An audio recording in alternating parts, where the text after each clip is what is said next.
which has defined and delimited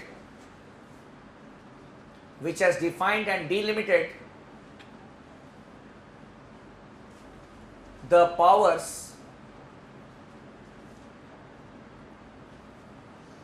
of the three organs of the government.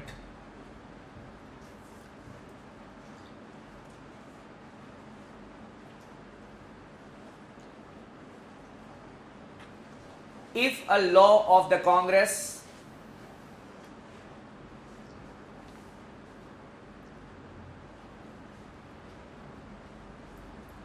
violates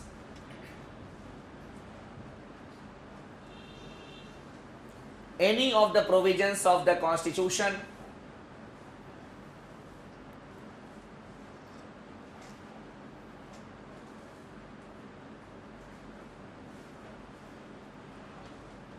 the judiciary has the power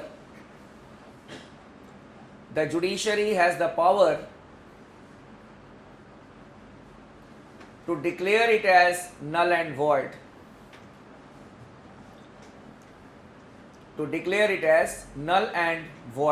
VOID.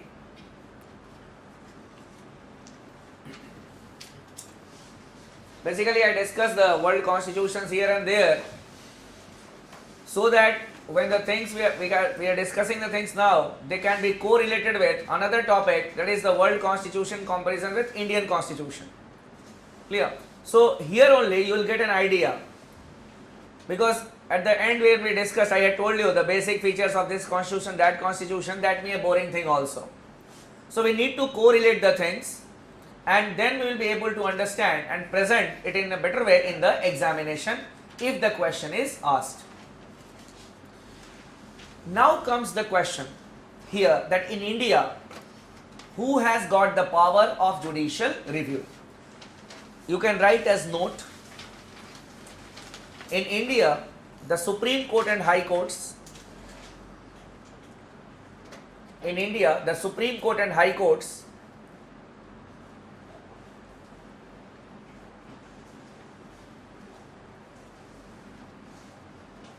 enjoy the power of judicial review.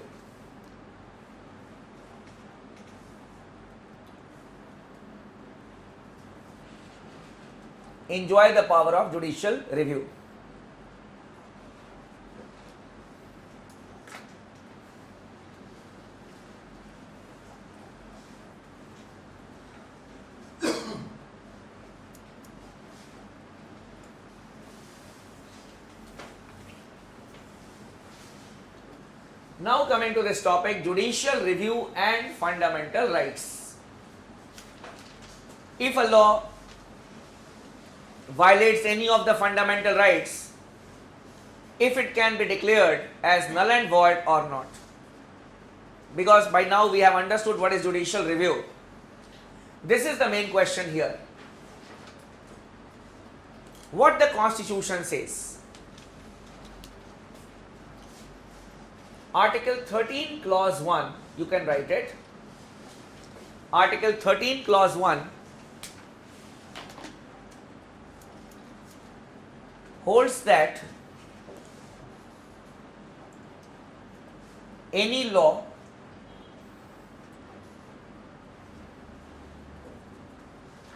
which comes in conflict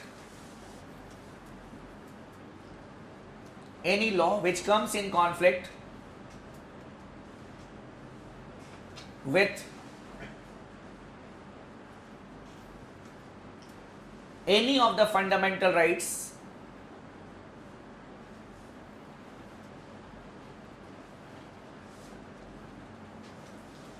to be declared as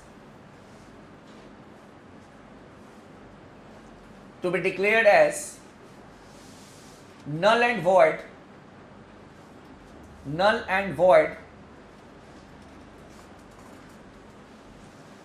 to the extent of such inconsistency.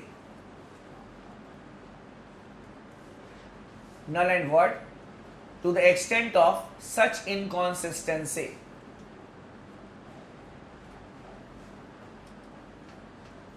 Such inconsistency. Now what we have written, I just ask you to write the summary of it. The whole article says that if a law is inconsistent or is in contravention with any of the fundamental rights, is to be declared as null and void to the extent of such inconsistency. Now what we have written here. For example, there is a law, law A, and it has got various clauses.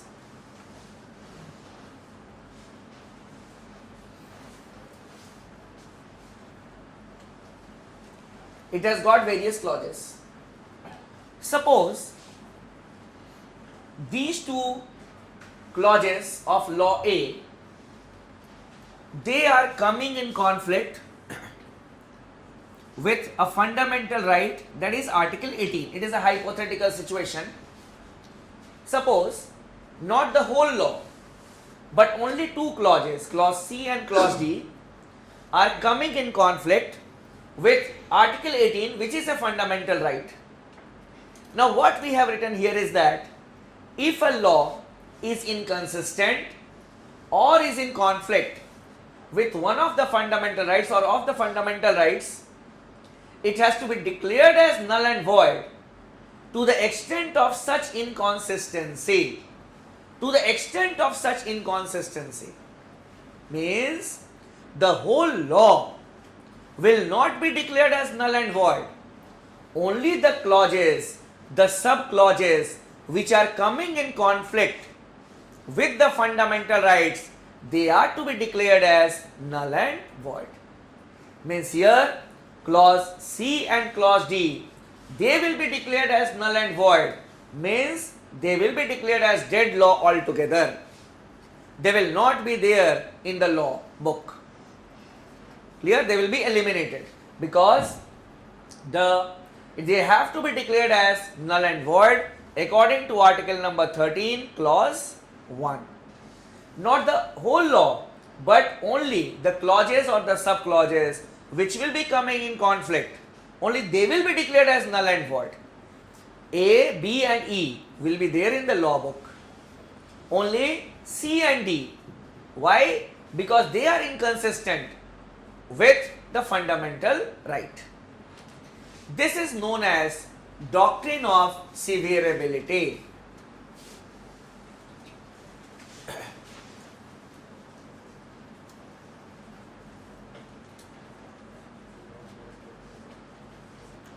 This is known as doctrine of severability.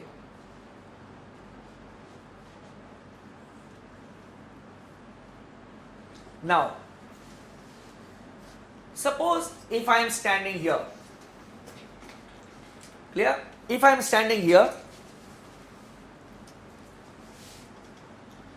something is written on the board. All of you are able to read what is written here, but something is written here. But why you are not able to read it? Why you are not able to read it even if it is written on the board? I have overshadowed it. I have stood here. I am coming between you and the board. Clear? But the things are written on the board. If I am here, then it is visible to all of you. So what was done? It was there in the law book. It was there here on the board. But, okay, it was not visible to you. It was eclipsed by me, overshadowed by me. A case came to the Supreme Court that why a law, even if it comes with conflict with the fundamental rights, will always be declared as null and void. You say Supreme Court is the final interpreter of the Constitution. It is the final interpreter of the Constitution. So there was a case that a law, even if it is coming with conflict with fundamental right, it may not be that it will always be a bad law. It may be implemented for some other purpose, or in future it can happen that the fundamental right which is in conflict with this may get amended, and you will need such type of law again. And if you make the law again and again, obviously the process will be followed, time consuming one. So it was contended in a case that let us not declare it as null and void, but let it be eclipsed by the fundamental right. Means let it be overshadowed, let it be in the law book, but it will not be implemented, as it is coming in conflict with the fundamental right. Because it may be a good law, and in the future, if there is an amendment in the fundamental right itself, it may not be a fundamental right. So at that point of time, the law can be implemented. So there will be no need of making the law again. It is known as doctrine of eclipse. It is known as doctrine of eclipse.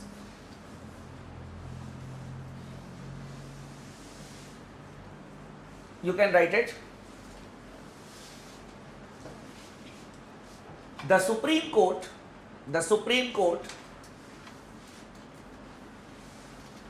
in Bikaji Narayan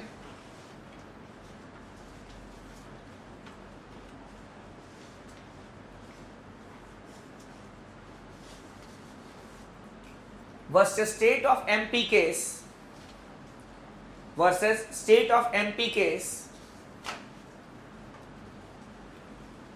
gave the doctrine of eclipse.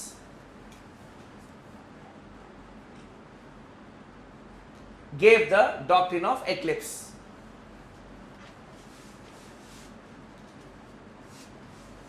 The court held that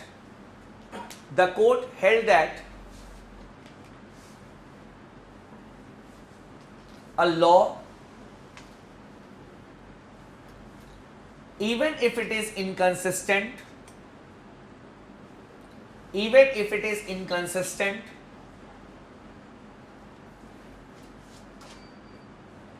with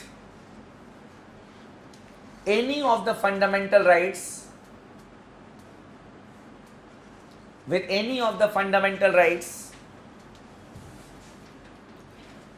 may not be declared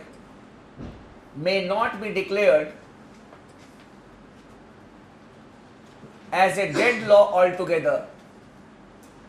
May not be declared as a dead law altogether.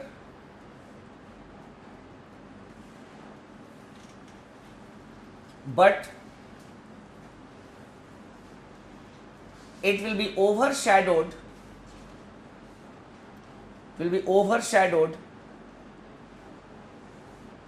by the fundamental right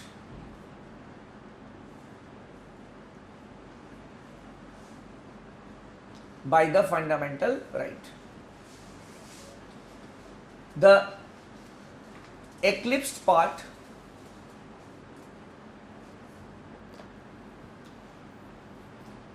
may get revived again. The eclipsed part may get revived again if there is an amendment in the fundamental right.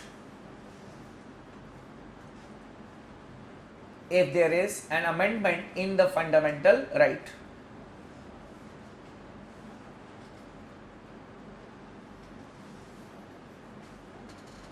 So it all depends on your judiciary. If it feels it may use the doctrine of severability, if it feels it can use the doctrine of eclipse. One more case you can write here. The Supreme Court in the Sri Ambika Mills case, the Supreme Court in the Sri Ambika Mills case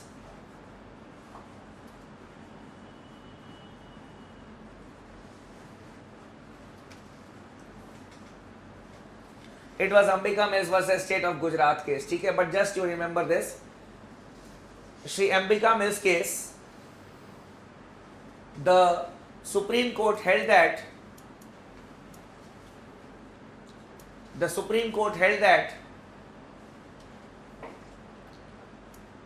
the doctrine of eclipse may be used. The doctrine of eclipse may be used for pre as well as post constitutional laws. Pre as well as post constitutional laws. देखो, there were some laws which were existing in India, before the constitution came into being. They are known as pre-constitutional laws. Even the land acquisition bill, that we can say act which was passed by the Congress government, was, we can say, before that we were having that British law. That is pre-constitutional laws are there. The laws related to we can say trespassing is also an ancient law. It is a British time law. We are still following it. So pre-constitutional law and post-constitutional law, after the constitution came into force. You just remember two cases, Bikaji Narayan and Ambika Mill. Any one of it, doctrine of eclipse will be the correct option. Clear? Because these are important from the prelims point of view. Doctrine of severability, doctrine of eclipse, it is associated with judicial review and fundamental rights. We'll stop here for the day. There is an announcement. Tomorrow we are having a test at 10 o'clock. Okay, there will be no class, but there will be test. Test is mandatory for the students, and we can have some objective type questions and some subjective questions also. At 10 o'clock there will be a test. अभी तक जो भी मैंने पढ़ाया है, it will be good. We have got students in the election in the college.